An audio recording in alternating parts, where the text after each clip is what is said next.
안녕하십니까. 한국교회를 논하다 진행을 맡은 박종구 목사입니다. 여의도 순복음교회 조용기 원로 목사님께서 지난 9월 14일 86세를 일기로 하나님의 부름을 받았습니다. 여의도 순복음교회를 설립해서 한국교회의 부흥과 세계교회 성장을 주도하며 개신교 선교 역사에 큰 획을 그었던 고 조용기 목사님은 20세기를 빛낸 위대한 복음 전도자로 평가받고 있습니다. 그래서 오늘 한국교회를 논하다에서는 한국교회의 거목이시자 세계교회의 위대한 복음 전도자였던 고 조용기 목사님을 추모하기 위해 고인의 사역과 삶에 대한 이야기들을 세 분의 원로 목회자님들을 모시고 특별한 시간을 마련했습니다. 먼저 오늘 함께 해주실 출연자분들을 소개해 드리겠습니다. 충신교회 원로 목사이신 박종순 목사님 나오셨습니다. 어서 오십시오. 감사합니다. 인천 순복음교회 원로 목사이신 최성규 목사님 나오셨습니다. 네, 감사합니다. 경동교회 원로 목사이신 박종화 목사님 나와 주셨습니다. 어서 오십시오. 반갑습니다. 예, 조용기 목사님의 참 갑작스러운 소천 소식을 듣고 마음이 남다르셨을 것이라 이런 생각이 듭니다. 떠나보내시면서 들었던 그 솔직한 마음들을 먼저 좀 나눠줬으면 합니다. 또 더불어 같은 시대에 함께 목회자의 길을 걸어왔던 조용기 목사님은 어떤 분이셨는지에 대한 그 소감도 좀 말씀해 주십시오. 먼저 박종순 목사님 말씀 부탁드립니다. 네, 조 목사님이 먼저 가셨습니다. 아쉽고 섭섭하고 아까운 마음이 너무 간절합니다. 조 목사님들 뵐 때마다 너무 솔직하시고 너무 겸손하시고 꾸밈이 없으세요. 내 자기를 과대 포장하는 사람들이 많은데 그런 게 없으시더라고요. 상대를 편안하게 해주고 또 같은 레벨에서 얘기를 나눠주시려고 노력을 하시고 또 다 빨라요. 설교도 빠르고 말씀도 빠르고 한번 식사를 하면 같이 단둘이 한 일이 있었거든요. 저는 네 숟갈 떠는데 잡수고 숟갈을 놓더라고요. 그 이렇게 빨리 잡수는 거더니 일해야 되니까 빨리 먹어야 된다고. 그냥 모든 게 다 빠르셔요. 행동도 빠르고 말도 빠르시고 결단도 빠르시고 참 아까운 분이 세상을 먼저 떠나셨습니다. 네, 최성규 목사님 이어서. 네, 저는 다른 분들과 조금 관계가 다를 것 같아요. 예. 저는 예수를 늦게 믿었는데 구원 늦둥이, 목회 늦둥이 이러는데 그분 설교로 예수를 영접해서 구원을 받았고 그분의 교육으로 제가 이제 목회자가 되었고 사실 그분의 후원으로 제가 인천 순복음교회, 여의도 순복음교회 지교회가 되고 초대 담임 목사가 되었기 때문에 그래서 저는 항상 그분과 관계 속에서 조용기 목사님 나의 영적 아버지, 또 조용기 목사님은 또 나의 영원한 멘토 스승, 또 나에게 영원한 후원자 이렇게 살고 왔는데 더 잘 모셔야 되겠다 그랬는데 저렇게 빨리 가실지 몰랐고요. 예. 그 소식을 듣고 저는 솔직하게 하늘이 무너지는 것 같았고 내가 정말 잘 모셔야 될 스승이고 아버지인데 잘 못 모셔서 내가 불효자가 되었구나. 그래서 하늘이 무너지는 것처럼 아팠다. 이렇게 표현해보고 싶습니다. 예. 이어서 박종화 목사님 말씀해 주세요. 네, 저는 조 목사님을 오래전부터 뵌 게 아니고 아마 90년대 이후에 목사님은 뵙고 교류했던 것 같아요. 그러니까 조 목사님의 젊은 시절 얘기는 객관적으로 들었고 듣는 걸로서 조 목사님 많았고 90년대 이후에 와서는 이제 가까이 하면서 아주 가까이서 목사님을 알게 됐는데 여러 가지 얘기가 있습니다만 제가 느낌 속에는 이런 고백을 할 수 있을 것 같아요. 역시 조 목사님은 폭이 넓었다. 굉장히 폭이 넓었습니다. 폭이 넓고 폭이 넓은 사람 치고는 또 굉장히 온순하셨어요.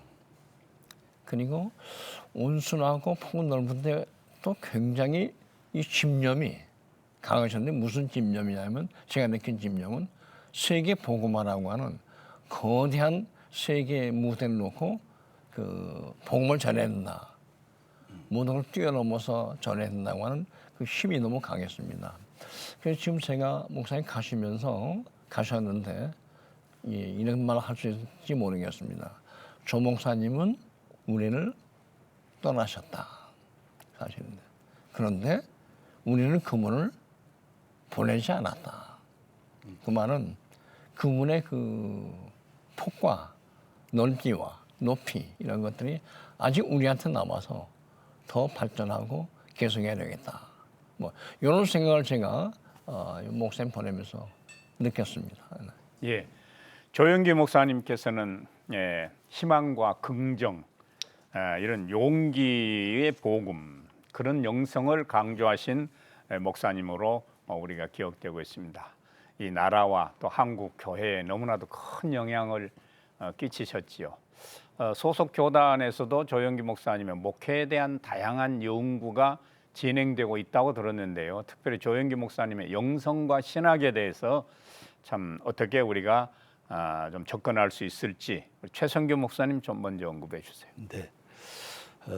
조영기 목사님은 아시는 대로 1958년도 대한민국이 휴전이 된 것이 53년도 제일 어렵고 힘들 때 또 어려운 환경 속에서 교회를 개척을 해서 목회를 하셨는데 그분의 시작은 아마 삼중 축복이라는 말씀으로 복음을 전해서 많은 사람들에게 꿈과 희망을 주시고 그 다음에 이제 그분의 이 신학이 또 그 다음에 오중복음이라는 신학으로 중생 또 성령 충만, 신유, 축복, 재림 그러다가 그 다음에 이제 세계에 나가서 목회자들을 지도하다 보니까 이제 4차원 영성을 외치셨거든요. 뭐 아시는 대로 4차원 영성은 첫째가 생각, 그 다음에 꿈, 그 다음에 믿음, 말씀, 말, 선포죠. 이렇게 했고 그 다음에 이제 그분이 7대 신앙을 또 전했어요. 근데 7대 신앙을 전한 것은 많이 잘 알려지지 않았는데 그 7대 신앙 중에 마지막이 나누시는 신앙이거든요. 나눠주는 신앙. 그 나눠주는 신앙에서 사실은 그때 그분이 심장병 어린이를 치료해 주는 거라든지 나눔 봉사를 그때 많이 했고 그렇게 했을 때 이제 그분이 처음에는 이제 삼중 축복이라고 그랬거든요. 요한삼서 2절 말씀을 가지고 영혼이 잘 때는 축복, 범사가 잘 때는 축복, 강건한 축복 그러는데 그거를 삼박자 축복 그러다가 삼중 축복 그러다가 그것을 이제 삼중 구원, 전인 구원 이렇게 해서 복음을 전했었는데 그것들이 이제 우리가 그것을 그 제자들이 잘 전해 드렸어야 되는데 그동안 못했어요. 근데 사실은 이제 한 몇 달 전부터 돌아가시기 몇 달 전부터 제자들 중에 우리가 이것을 전하는 그 학문 또 연구소를 만들어야 되지 않냐 이러는 중에 갑자기 돌아가셨어요. 그래서 그분이 가지고 있는 신학을 제가 잠깐 얘기하면 그렇게 한번 나눠보고 싶습니다. 예, 박종선 목사님 또 목회 분야 쪽을 좀 해고해 주세요. 뭐 신앙 얘기를 하셨습니다만은 그 조 목사님의 신앙은 독특해요. 창조적이고 남들이 생각하지 못하는 이제 그다음 목회 방법도 그래요.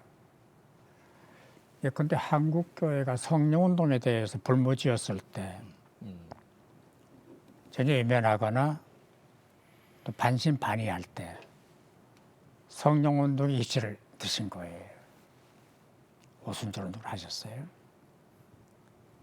방언을 강조하고 힐링을 강조하고 이제 그러다 보니까 생소한 교단들이 이게 뭐야? 저게 기독교야? 할 정도로 성령운동의 어떤 성각운동을 하셨습니다. 성령운동을 목회와 접목을 시켜서 그 교회의 주인은 성령이시다. 그 주인을 따라가려면 성령을 받아야 된다. 성령 받은 증거가 뭐냐? 표면적 현상은 방언이다. 다 방언들을 했잖아요. 아마 숨머금기 목사 되려면 방언해야 돼요. 예. 그거 안 하면 이단화가 되니까 이제 그 정도로 성령 운동을 강조하셨고 당신만의 독특한 신학 체계를 형성을 해서 제자들 양성을 하고 또 신학으로 목회를 하고 원래 사도행전의 그 흐름을 보면은 말씀과 성령이잖아요. 말씀 있는 곳에 성령 역사가 있는 곳에 말씀이 있는데 그걸 이제 접목을 시켜서 그 한국에 정착을 시키셨고 초창기는 고생하셨죠. 이해를 못하는 사람들, 교단들과 했던 게 텐션도 있어 버려서 고생하시는데 아마 그 신학과 목회 철학 운동은 계속돼야 되지 않나 그렇게 생각을 합니다. 네. 처음 목회를 시작하신 해는 1958년이시죠? 5월 18일입니다. 5월 18일. 서대문구 대조동에서 천막교회로 출발을 했는데 혹자는 또 불광동이라고 얘기한 분들도 있습니다만은 대조동에서 처음 그 설립 예배를 드렸지요. 교회뿐 그 한 지교회뿐 아니라 세계 교회의 위대한 복음 전도자로 불리운 이 조용기 목사님의 그런 세계 선교 사역에 대해서 좀 우리가 이야기를 나눠보고 싶습니다. 국제 무대에서 국제를 하나의 그런 교구로 해서 세계적인 그런 복음 운동에 대해서는 우리 박종환 목사님께서 좀 말씀해 주세요. 글쎄 어떻게 얘기를 풀어가야 될지 모르겠는데요. 우선 제가 경험한 조 목사님을 말씀드려보겠는데 제가 73년에 여의도에서 있었던 그 빌리그레함 대전도대회 거기 참여해서 많은 감동을 받았습니다. 그리고 제가 76년에 독일에 이제 그 선교사로 갔었는데 그때 76년 때 슈투트가트라는 공성운동장에서 그 빌리그람 목사가 왔었어요. 설교를 했어요. 그러니까 3년 전 제가 여의도에서 봤던 빌리그람 목사님하고 슈투트가트에서 운동장에서 봤던 빌리그람 목사님이 같은 분이셨는데 뭐가 차이가 있었느냐. 여기서는 100만이 모였지 않습니까? 슈투트가트 갔더니요. 운동장에서 아침에 하는데 한 1000명쯤 모였어요. 근데 이제 분위기는 좀 달랐고, 근데 그때 그 베르기아 목사님 설교하시면서 일일이 돌아다니면서 청중종을 다 악수하고 하면서 하나님 믿으라고, 복음 믿으라고. 이 모습이요. 아하, 100만 군중 앞에서도 설교자와 1000명을 그 군중 휘두르면서 하던 목사님 모습이 너무 달랐다. 그런데 그때 그 독일 분이 저한테 이런 말씀이에요. 폴 존을 아느냐고. 폴 존가 누구냐? 그랬더니 조영기 목사님이었습니다. 그분을 베를린에서 만나는데 무슨 은혜를 받았냐고 물어봤더니 빌리그람 목사님은 대부흥사셔서 대중을 앞에는 그 엄청난 전도를 하셨는데 조영기 목사님은 자기 병을 고쳐주셨다. 두 번째, 병만 고친 게 아니라 내 마음까지 고쳐주셨다. 참 훌륭한 목사님이다. 제가 그렇게 그 세계 선교 차원에서 두 분에 관한 평가를 들었습니다.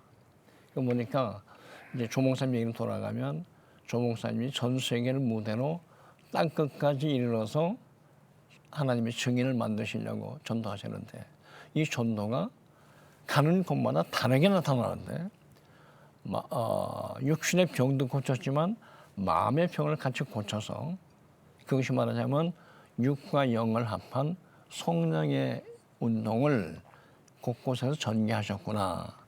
느낌은 여마저 받았구나. 그래서 세계 선교 그렇게 말하지만 너무 폭이 넓고요. 다만 마음과 몸과 마음을 함께 치유하고 위로해주고 또 고쳐주는 그 역사를 조 목사님 평생 동안 세계 선교에서 하셨구나. 이런 느낌을 제가 받고요. 여러 개 다는 한남호 목사님은 전 세계 어디든지 다 가셨으니까요. 이걸 보면서 성령 운동을 몸과 마음을 함께 치유하는 그런 힐링의 선교를 목사님이 하셨다. 그래서 앞으로도 이 운동이 계속됐으면 좋겠다. 뭐 이런 생각입니다. 네. 예. 조영기 목사님께서는 뭐 60여 년을 설교자로 참 그렇게 사역을 하셨는데 같은 목회자로서 느끼셨던 조영기 목사님의 설교 세계 또 그 설교의 특징 뭐 그 설교 부분을 좀 얘기를 나누고 싶습니다. 예. 최성규 목사님. 네. 앞에 좋은 말씀들 다 잘해 주셔서 너무 감사하고요. 조영기 목사님은 앞에 두 분 목사님 다 성령을 다 말씀해 주셨는데 역시 그분은 성령 목회를 하셨다. 근데 사실 성령 목회가 되려면 기도 목회가 있어야 성령 목회가 된다. 그래서 조영기 목사님의 특징은 기도 많이 하는 목사님.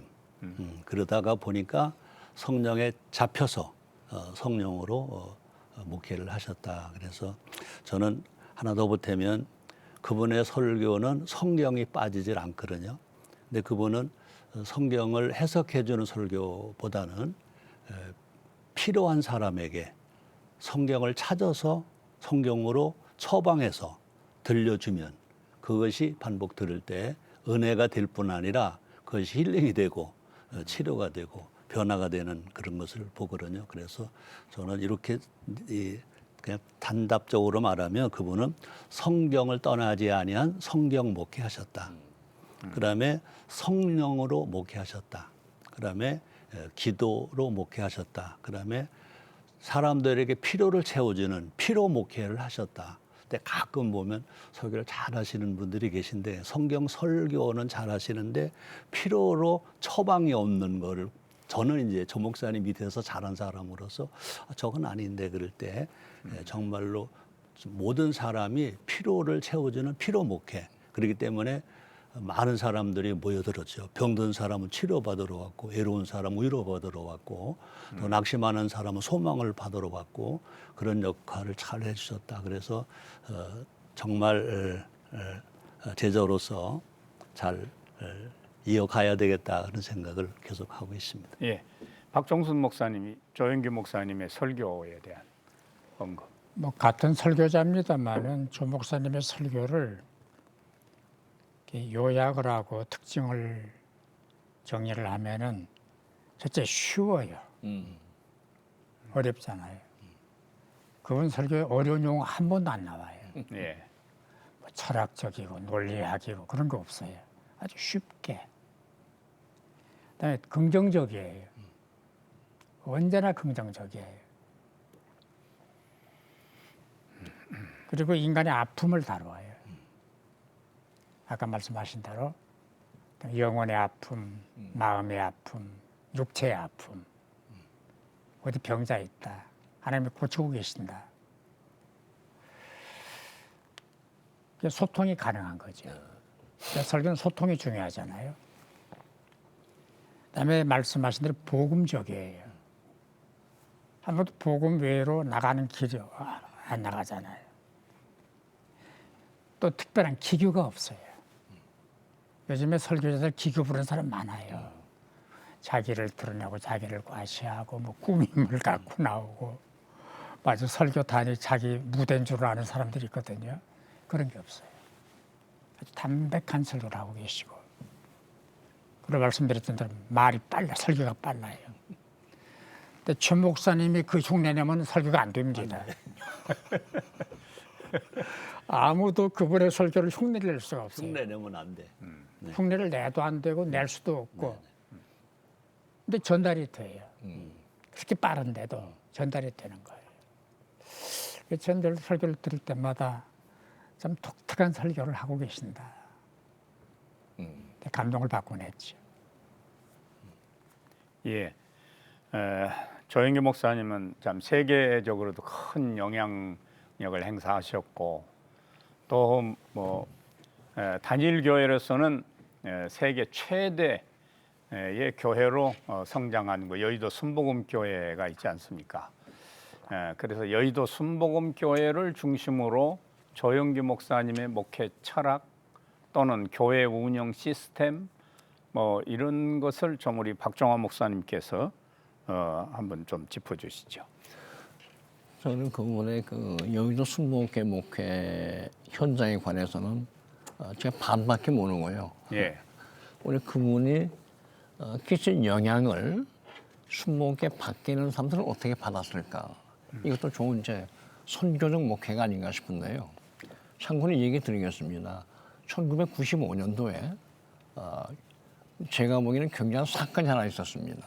그 뭐냐면 아마 우리 시청자분들도 아실 텐데 에큐메니칼 진영에서 다 아시는 몰트만이라는 그 독일 교수가 있습니다. 예, 조영규 목사님하고 몰트만 교수하고요. 95년에 제가 좀 역할을 좀 했습니다만 두 분이 첫 만남을 가졌습니다. 대화 모임입니다. 거기서 사건이 무슨 사건이냐면 조 목사님과 몰트만 교수 사이에 하나의 성령운동파와 또 신학자 사이인데 대화가 어떻게 됐냐면 성령을 어떻게 경험했나가 출발이었습니다. 조 목사님은 나는 폐병에 걸려서 죽을 몸이었는데 관에서 건진받고 살아나왔다. 치유의 경험. 몰트만 교수가 나는 2차 대전 때 영국에 포로로 갔다가 포로 수용소에서 복음을 접하고 세계를 구원하시는 하나님의 복음을 처음 들었다. 예, 몰트만 교수는 전쟁 참화에서 성령의 역사를 만났고 신학을 공부하게 됐고 조영규 목사님은 폐병 걸려서 관에서 고침받아서 성령의 을 받고 목회자 됐다. 이 두 분이요 성령의 경험을 한 분은 영혼 구원에 육신 구원의 측면에서 또 한 분은 사회적 세계적 구원의 차원에서 성령을 받았다. 두 분이요 돌아가시기 전까지 교류하셨습니다. 중요한 건 뭐냐니까 두 분이 서로 주고받았다고 생각을 하는데 뭐냐면 몰트만 교수는 조 목사님한테 영혼 구원이 중요하지만 동시에 환경, 사회 이 모든 하나님의 피조물 전체 구원이 중요하다 하는 걸 조 목사님이 받으셔서 자기한테 감사 편지를 썼다. 근데 몰트만 또 조 목사님으로부터 그 심오한 영혼 구원과 치유의 능력이 얼마나 인간을 치유하고 구원해 주는지 이걸 받았다. 두 분 사이에는요 요약하자면 성령의 은사 체험을 통해서 동시에 대화를 통해서 우리는 성령 안에서 하나입니다. 이런 경험을 마지막까지 두 분이 고백하는 걸 제가 들었습니다. 그래서 이런 면에서 보면 말하자면 조 목사님은 신학자와 함께 신학적 목회를 성령론을 중심으로 하셨다. 또 딴 쪽에서는 조 목사님에게 성령의 은사 설교자만이 아니라 그분을 통해서 인간 치유 또 세계 치유의 이런 설교를 터득하셨다. 저는 이것이 매우 기쁜 말이고 이걸 제가 조 목사님이 세상 떠나시기 얼마 전까지 모임에서 이런 일을 서로 나누는데 그렇게 고마우셨고 좋아하셨습니다. 그래서 조 목사님 돌아가시고 나서 몰트만 교수하고 통화를 했더니 이분 한 말이 조 목사님 한나라에 가서 서로 만나서 성령의 신앙에 관해서 다시 얘기할 수 있는 기회가 있으면 좋겠다.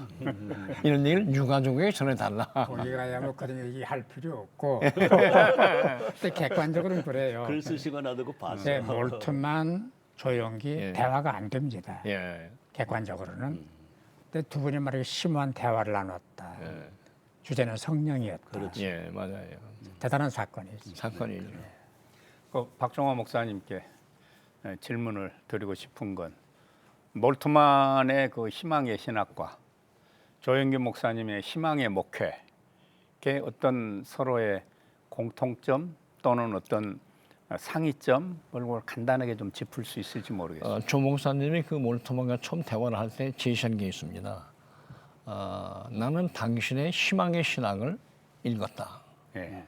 자기는 희망 목회를 늘 생각하고 있는데 당신은 어떻게 해서 희망 신학을 썼냐? 근데 몰트만 답이 자기는 희망을 성경에서 찾아냈다. 성경에 써 있는 십자가와 부활의 희망이 내가 말하는 희망신앙의 요체다. 그럼 조 목사님한테 이제 몰타모님 하는 말입니다. 그럼 당신은 십자가 은총을, 구원의 은총을 굉장히 강조하시는데 부활의 은총을 조금 더 강조할 수 없느냐. 이렇게 말씀하셨고 조영기 목사님은 맞다. 십자가는 구원의 온상이지만 그것이 증명된 것은 부활을 통해서 입증이 됐다. 그래서 내가 말하는 희망은 십자가를 통한 부활의 희망이다. 이렇게 해서 서로 얘기가 되는데 저는 생각이 뭐냐니까 성령의 능력은 십자가 구원의 은총을 통해서 부활의 희망으로 연결되는 맞으면 희망이 맞으면 두 분 사이의 대화만이 아니라 앞으로 우리 세대와 오는 세대 또 믿는 자와 믿지 않는 자 우리나라와 다른 나라 모든 것을 공동으로 추구할 수 있는 게 뭐냐면 희망이다. 희망의 원리요. 희망의 신앙이요. 희망의 신앙. 희망의 테마가 저는 앞으로 우리가 취해야 할 좋은 테마고 그걸 유산으로 조 목사님도 남겨주셨다. 저는 그런 생각이 드네요. 예. 네. 돌이켜 보면 우리가 지나온 60년대, 70년대는 참 우리 사회가 여러 가지로 참 어려운 시기였지요. 민주화로 가는 공간 또는 이제 산업화를 이루어야 되는 또 경제 성장을 이루어야 되는 그런 공간 속에서 조영기 목사님의 사역은 너무나도 참 여러 분야에 큰 영향을 끼쳤습니다. 조영기 목사님의 사역이 한 시대적으로 어떤 의미를 갖고 있다고 우리가 객관적으로 볼 수 있을지 박종순 목사님 좀 언급해 주세요. 뭐 지구를 120바퀴 돌으셨다니까 그건 한국 목회자가 아니고 글로벌 목회자예요. 예. 65년 동안 사역을 하셨고 근데 저는 지금 몇 가지로 정리를 하면 우선 한국 교회를 세계에 알렸어요. 폴 조가 아니고 데비드 조가 아니고 한국 교회가 어떤 교회인가를 전 세계에 알린 거예요. 그리고 말씀드렸던 대로 성령운동의 기폭제를 던지신 거예요. 지금은 성령을 부인하거나 성령운동을 배제하는 교단이 없잖아요. 성경적이고 그게. 그다음에 하나님의 성회 교단을 굴지의 교단으로 만드셨어요. 도시마다 대형 교회들이 다 있잖아요. 그 동기부여는 조 목사님 하신 거거든요. 지원을 해주시고 또 뭐 개척 비용도 대시고 그리고 교회 성장이라고 하는 그 프레임을 딱 만들어서 교회는 성장해야 된다. 왜 성장 못하는가? 성장한 교회는 무엇을 해야 되는가를 보여주신 모범적 목표를 하셨고 이제 그런 어떤 그 목회자로서의 정신과 철학이 한 세대를 이끈 거죠. 높이 평가를 합니다. 평양 심장병원 설립이라든지 또 국민일보 창간, 또 한세대학교 경영, 그 선교를 통한 해외 활동도 포함되지만 엘림 복지관이라든지 이렇게 교회 밖으로 사회적으로 여러 분야에서 여의도 순복음 교회가 대형 교회로서의 다양한 그런 사역을 전개해 왔습니다. 그러니까 교회의 내향성 중요하지만 광역화된 외향성이 더 중요하다고 볼 수도 있죠. 단일 교회로는 최대 교회로서 부흥한 여의도 순복음 교회가 사회적으로도 영향력이 컸던 만큼 이 사회적 공헌도에 대해서 좀 우리가 어떻게 좀 평가할 수 있을지 박종환 목사님.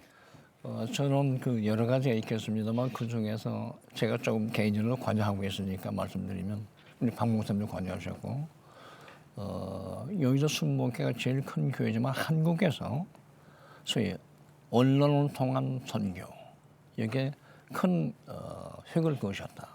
말하자면 국민일보라는 신문이 있는데요. 이건 일간지가 아니고 그냥 기독교의 대변지라고 보면 좋을 것 같습니다. 사회적 대변인데 더 중요한 건 뭐냐면 조 목사님과 여의도 순복음교회가 일치 합력 노력해서 신문 하나를 만들었다. 이거 자체가 아니라 이 신문을 여의도 순복음교회의 신문이 아니고 또 어느 교단의 신문이 아니라 한국교회 전체의 목소리를 대변하는 신문으로 부상시켜서 혼납하셨다. 말하자면 신문만이 아니고 뭐 옐림복지관이라든지 평양의 심장병원이라든지 또 국민일보 신문이라든지 이런 것을 설립은 조 목사님이 주도하셨고 순복음교회가 하셨습니다만 쓰임새는 한국의 전체를 위해서 한반도 전체를 위해서 또 북한 사회를 위해서 이렇게 폭넓게 쓰임받도록 교육하시고 노력하셨다. 그래서 일종의 제가 표현하자면 복음의 사형 환원, 복음의 사회 확장 이런 걸 몸소 실천하시지 않았나. 그래서 그건 성령의 은사가요. 그냥 마음의 은혜를 받고 은사를 받는 성령의 운동만이 아니라 온 사회 속에 들어가서 이 사회 하나님 나라를 선포하는 말하자면 사회 속에 침투해서 사회를 변화시키는 그런 역할에 조 목사님이 성령 선교가 좋은 지렛대 역할을 하지 않았나. 그 점 우리가 길이길이 좀 평가하고 길러야 되지 않나 이런 생각이 들어요. 네, 국민일보 얘기를 하셨는데 다 관계하신 분들이잖아요. 우리 원래 조 목사님 만드셨는데 처음에 시작해가지고 얼마 동안은 일반적인 인식이 여기도 순복음 신문이다. 조영기 신문이다. 그 사람들이 거리가 있잖아요. 근데 그걸 조 목사님이 그 이해를 하시고 그 창간 기념식 하는 날 국민일보 사기를 저한테 넘겨주셨어요. 이건 한국교회 신문이다. 내놓겠다. 그리고 문화재단을 만들었습니다. 그래서 초대 이사장님이 예, 박동순 꽤 목사님이요. 오랫동안 곁에 있었잖아요. 있었는데 이제 그거 보면 욕심은 없어요. 그 내가 만든 신문 어떻게 남한테 내놔요? 과감하게 내놓고 한국교회 신문이다. 근데 그분의 뜻대로 지금 한국교회 파수꾼, 한국교회 버팀목, 한국교회 방풍망 이걸 권하고 있잖아요. 감사한 거죠. 예. 그 내가 아는 조영기 목사님의 장점 중에서 특히 목회자로서의 조영기 목사님을 생각할 때 후배 목회자들이 이것만큼은 꼭 조 목사님을 게 배우고 또 기억했으면 좋겠다는 점이 있다면은 우리 최성규 목사님과 박종순 목사님께 한 말씀씩 듣고 싶습니다. 최성규 목사님. 네. 앞에서 우리 박종화 목사님이 희망신앙 얘기하셨는데 사실은 오중복음이 또 삼중축복이 다 희망이거든요. 예. 십자가를 통해서 중생을 한다. 성령 충만 받을 수 있다. 신유 있다. 축복받는다. 그다음에 재림이 이게 부활신앙이거든요. 부활신앙. 그것에 대해서 희망을 얘기를 하셨고 그다음에 조영기 목사님이 항상 많이 쓰신 말씀이 할 수 있다. 하면 된다. 해보자. 그랬거든요. 이게 유명한 말씀이고 울어보고 웃어보니 웃는 게 더 좋더라. 이 말씀이 또 우리에게 너무 그 희망이 되는 말씀이었고 그다음에 사실 이제 목회를 하시면서 그분은 평신도를 활용했다는 거죠. 특별히 여성을 활용했다는 거죠.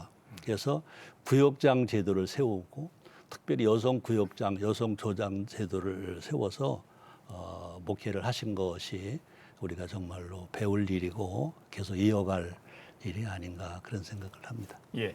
네, 박종순 목사님. 뭐 배우고 닮을 게 한두 가지겠습니까? 많은 예.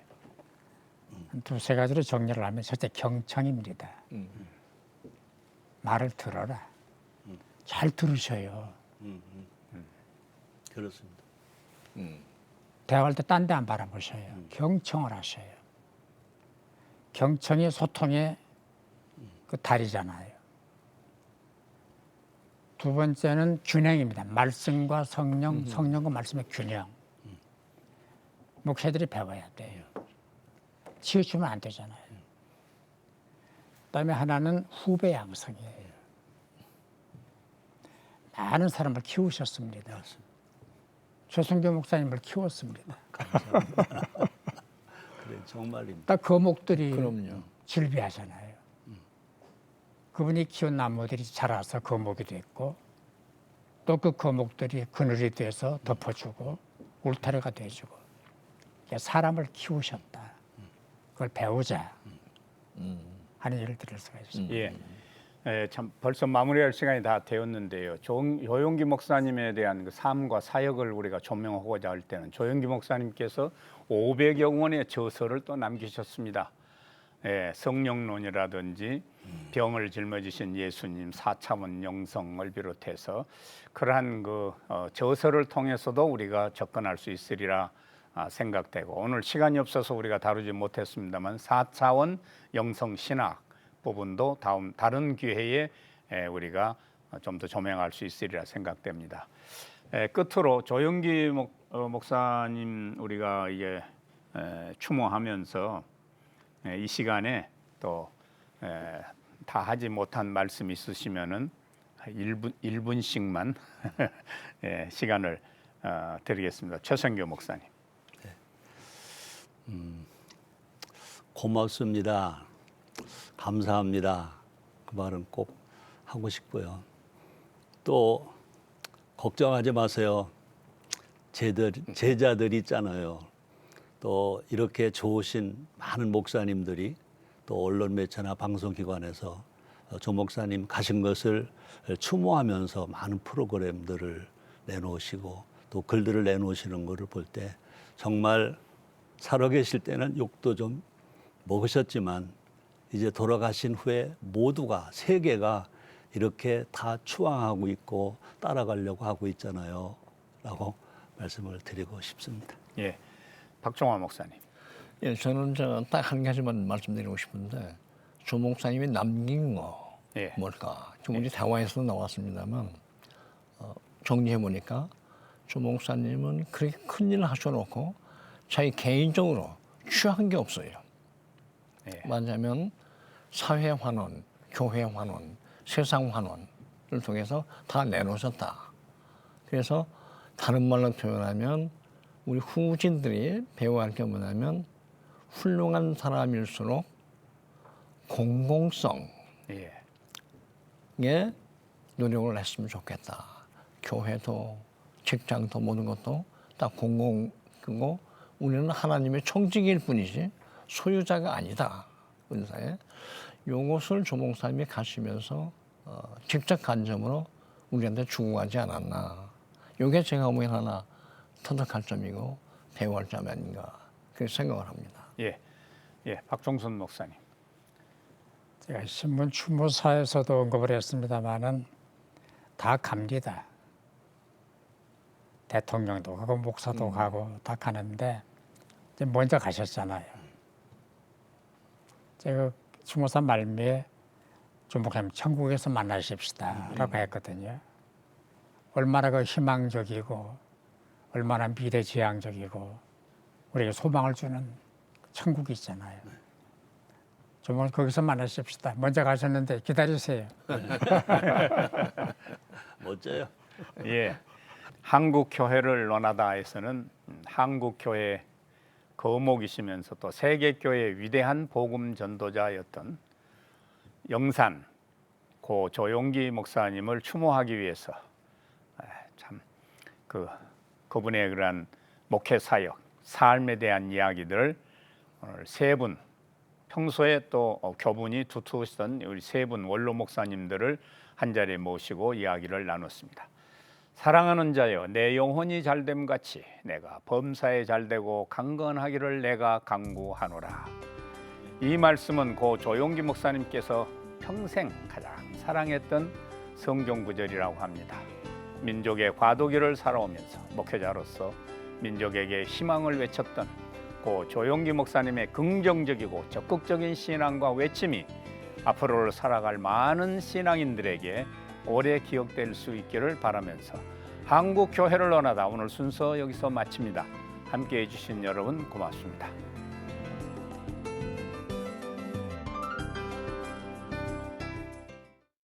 이 프로그램은 여러분의 미디어 선교 후원으로 제작되었습니다.